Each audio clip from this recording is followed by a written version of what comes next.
Okay, so let's start by saying that personally, I like using Instagram better than pretty much any other form of social media, other than YouTube, that is. Like many people, I follow other people, both private friends and family, and public figures online. The reason I like Instagram is that I prefer pictures to text-based communication. I don't want to text or have a conversation, for instance, in the way that Facebook or Twitter do. So I guess I'm kind of the worst person for social media because I don't like the social part. When I follow someone, I do so for a particular reason. I want to learn something from them, and I don't necessarily want to have a conversation with them. If I do, I prefer to be verbal in person or some other way. So yeah, I'm weird like that. But on reflecting on my way of using social media, I realized something about about what it means to be a follower, or what it means to follow someone. Ever since social media companies became dominant way of communicating, the idea of following has changed. It used to be that following someone implied a bit more commitment on the part of the follower. If you followed someone or something, that means that you were interested in paying attention to their words, their ideas, their direction in life. And all that took a bit of work. It meant that you were committed to shaping your life on that person or thing that you were following. It meant that you were committing time, energy, and resources to be a follower. But today, following someone doesn't necessarily mean that you are all that committed to them at all. Today, all you have to do to be a follower is click a button. And at some point during the day, an update from them will come across your feed on your phone or your computer. And you can choose to take an interest in what they have to say or not. Following is a much more casual thing to do. Many people will follow someone they like in real life or in person to be polite, rather than because they want to get their latest selfies or updates. And if you aren't following someone that you know in real life, it might be seen as a bit of a slight or even as disrespect for that person. But whether you are casually following someone on Instagram or Facebook, or more intensely following someone as a role model, or even literally following someone on a trip, one thing remains true. The people you follow and how well you follow them, they affect you. That brings us to the gospel story for today. It's the Epiphany story of the wise men, or magi. I know we often call them kings, but they were more akin to being priestly or religious leaders. And the word magi, it connects to our modern word for magic, which relates to our notions of power as well. And no, that doesn't mean that they could do card tricks. These magi, they were scholars and astrologers and priests. And that meant that they were wise and discerning figures. But really, we don't know much about them other than that.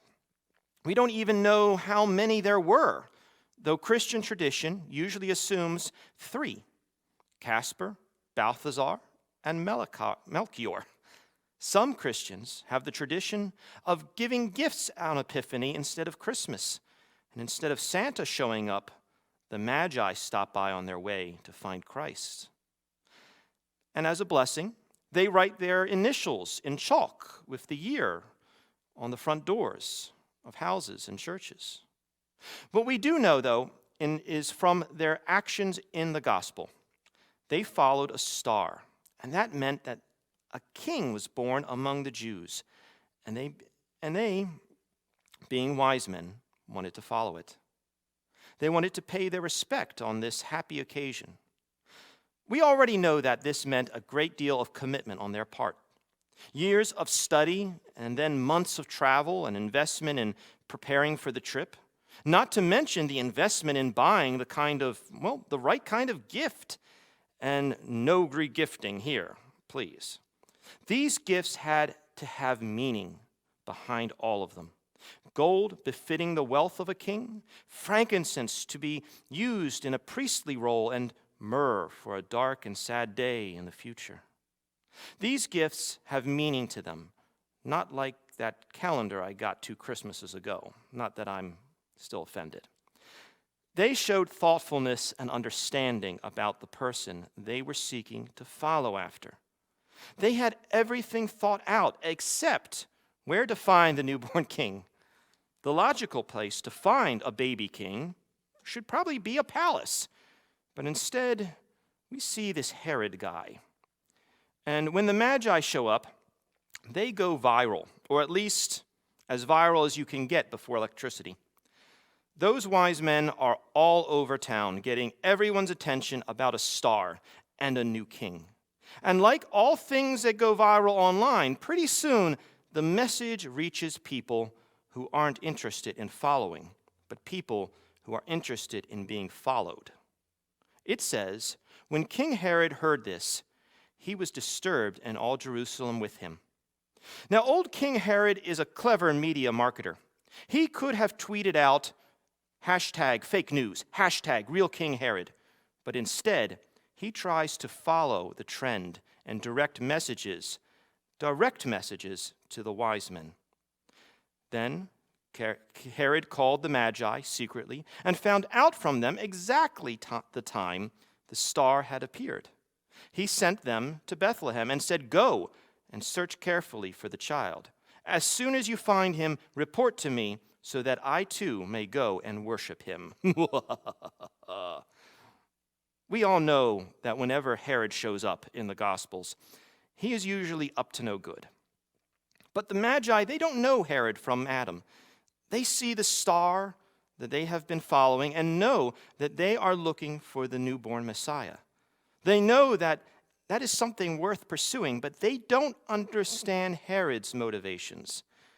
They don't know if the message he is sending them is for good or ill. And there are consequences for who you choose to follow. People who want to be followed often want to be influential in others' lives. And all influencers, whether in social media or real life, they bring their own motives and goals with them.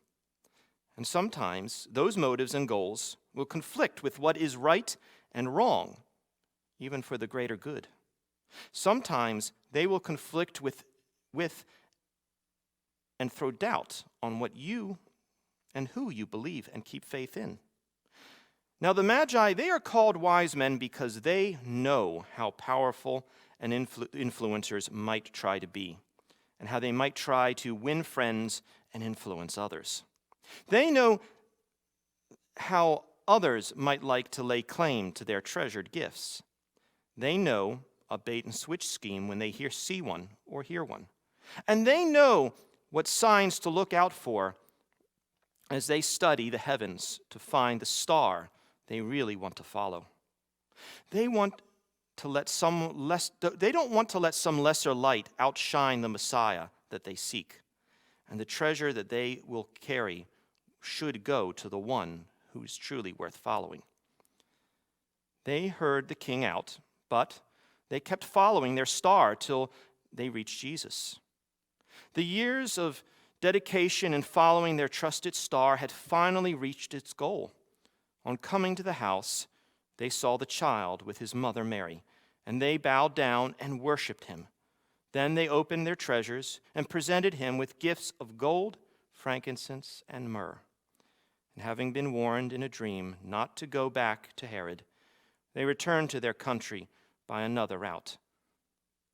In this epiphany, we remember the wise men, not just because of what they followed, but because of their dedication to the one they were pursuing. As you journey throughout this year, remember that you will encounter many who would like you to follow them. Be like the wise men. Respectfully hear them out, but never let yourself be taken away from your path under the star of Jesus. And maybe you will see the signs that Jesus is born in you and your life. Maybe, perhaps, others will see those signs too. Maybe wise men will visit you looking to see if Jesus is present in your home as well. May you be gifted this year with treasure beyond any price, and may the light shine brighter than any star. May you be given a journey to find and be found with Christ. May the Lord be revealed to you, and may the Spirit of God make you wise to pursue the path of Jesus this year and every day hereafter. Amen.